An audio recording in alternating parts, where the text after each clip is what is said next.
हम लोग पढ़ेंगे एक नया पाठ रेखीय समीकरण। ठीक है, इसके पिछली कक्षा में जो पिछले क्लास थे, पिछले पाठों में हम लोगों ने पढ़ा था बीजगणितीय व्यंजक के बारे में। ठीक है, तो वही चीज है इसमें। तो रेखीय समीकरण में होता क्या है, इसमें एक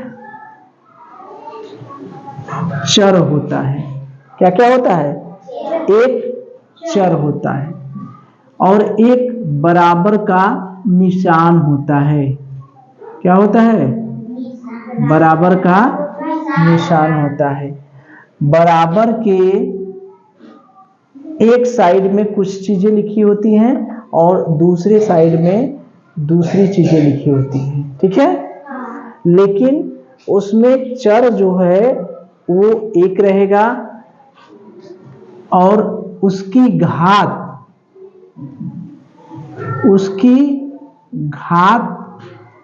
एक होगी। क्या होगी? एक। तो अभी कई चीजें ऐसी लग रही होंगी कि कई चीज तो हम लोग नहीं जान रहे हैं, जो पीछे पढ़ते हैं वो तो भूल ही जाता है। तो अब देखिए इसमें चर क्या होता है और घात क्या होती है, पहले ये समझिए।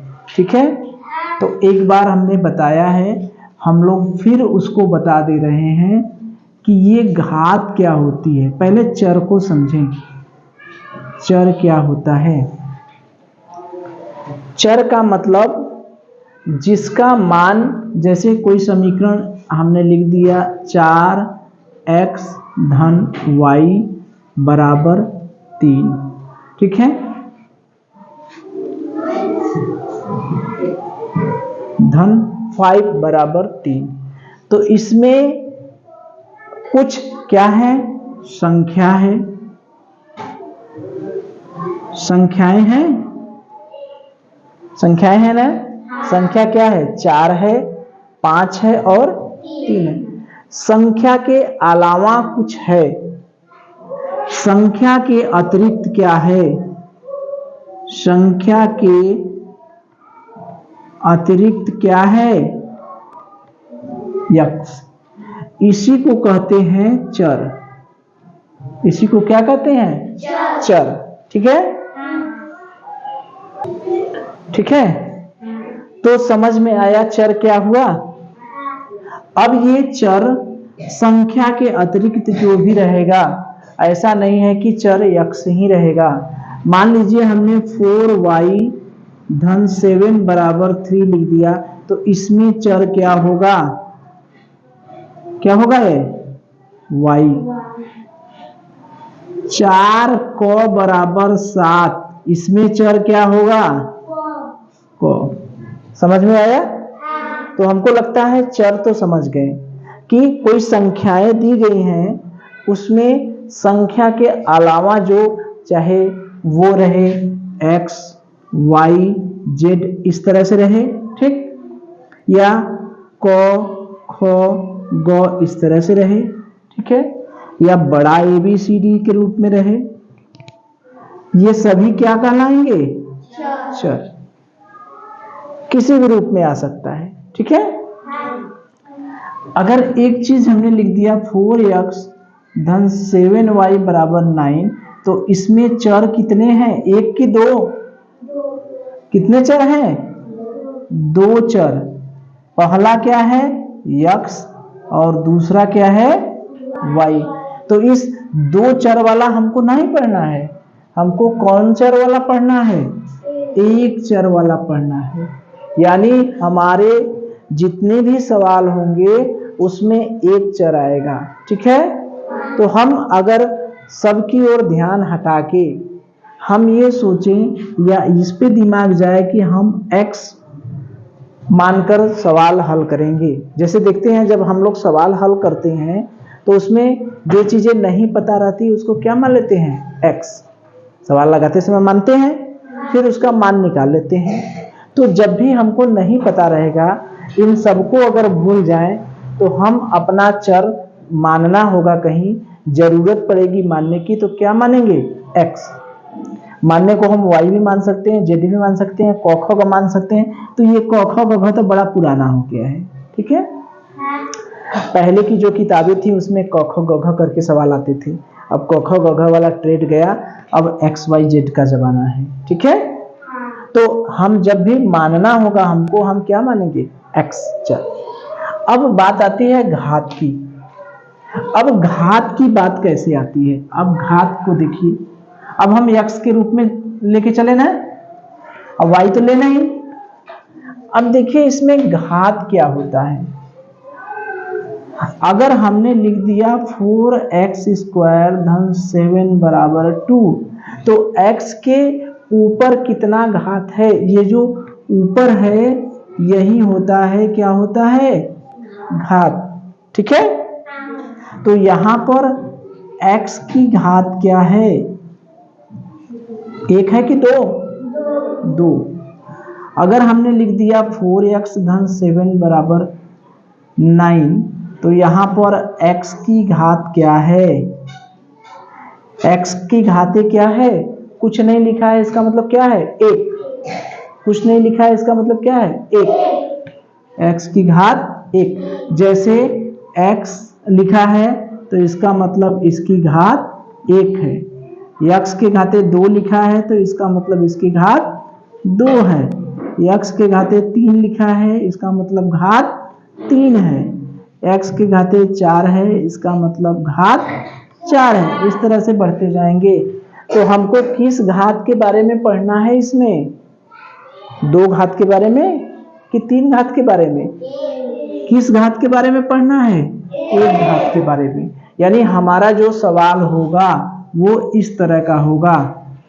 इस चैप्टर में, इस पाठ में जो भी सवाल होंगे वो इस तरह के होंगे। x हमेशा घात के रूप में 1 ही रहेगा।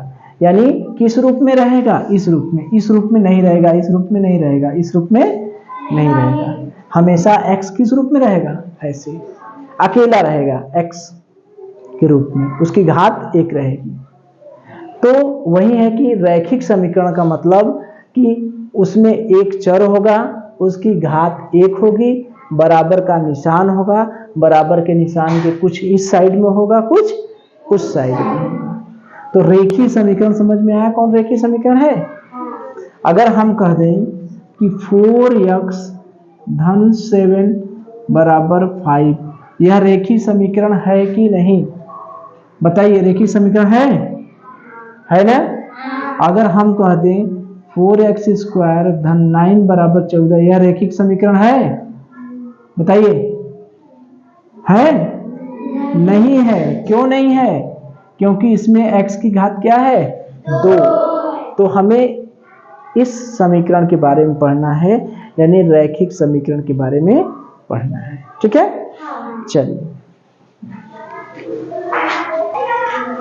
तो देखिए, जब हमें समीकरण मिलेंगे तो वो समीकरण 2 तरह से मिलेंगे। ये लिखे क्या है हम अभी बता रहे हैं, इस पे मत जाइए। ax प्लस बी बराबर cx प्लस डी।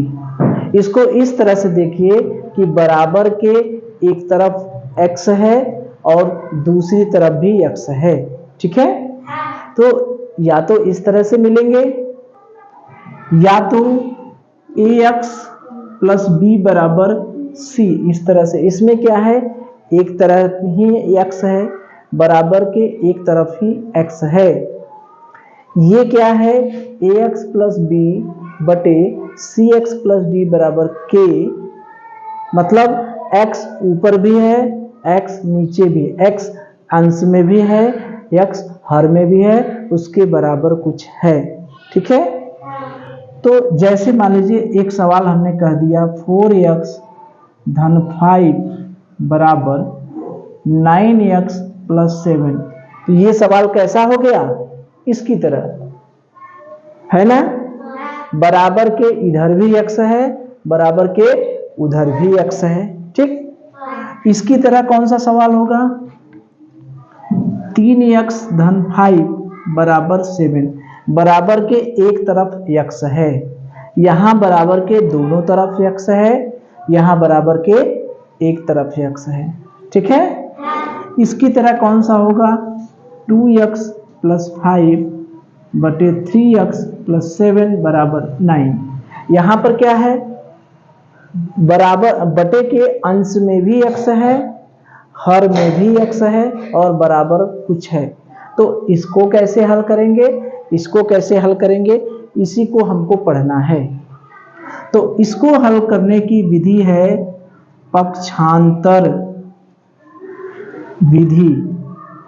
ठीक है, ये पक्षांतर विधि क्या होती है इसके बारे में हम पीछे बहुत अच्छी तरीके से बताए हैं कि पक्षांतर का नियम क्या होता है। ठीक है, पक्षांतर का नियम हमने बहुत अच्छी तरीके से एक अलग से प्लेलिस्ट बना के बताए हैं कि जाने गणित के पक्षांतर का नियम, गणित लगेगी आसान। अगर ये पक्षांतर का नियम जान जाते हैं तो आपको गणित बहुत आसान लगेगी। ठीक है, इसमें इसको फिर बताएंगे हम कि ये जादुई नदी है, उसके एक साइड से दूसरे साइड में जाने पर कैसे परिवर्तन होते हैं। तो इन दोनों को हल करने की जो विधि है वो कैसे होती है, पक्षांतर के नियम से, पक्षांतर विधि से इसको हम पढ़ेंगे।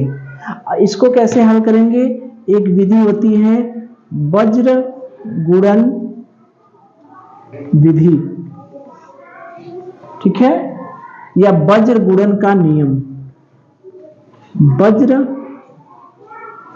गुणन का नियम।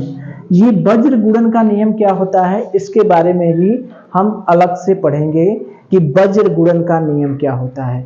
इस तरह के जो रैखिक समीकरण आते हैं तो उसको हम कैसे हल करेंगे। ठीक है, और इसको पक्षांतर के नियम से पढ़ेंगे।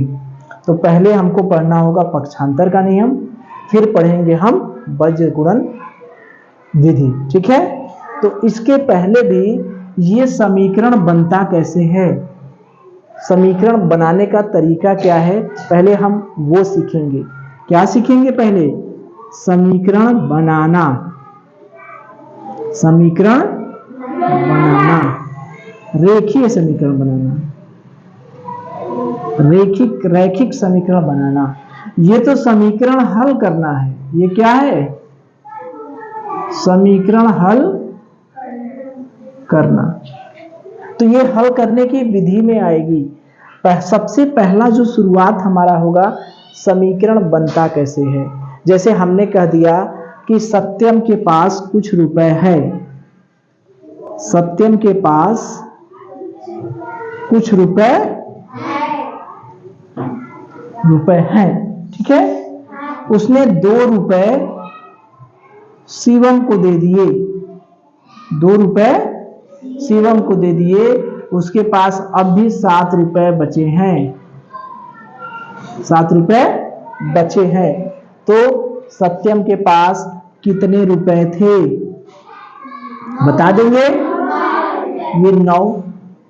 अभी तो बता दिए कैसे, छोटी सी संख्या थी, लेकिन अगर हम ज्यादा संख्याओं में कहें, कह दें कि सत्यम के पास कुछ रुपए थे, उसने दुगना रुपया शिवम से उधार ले लिया, फिर 3 रुपया उसको दे दिया, तो कितना रुपया बचा, तब दिक्कत होने लगेगी ना।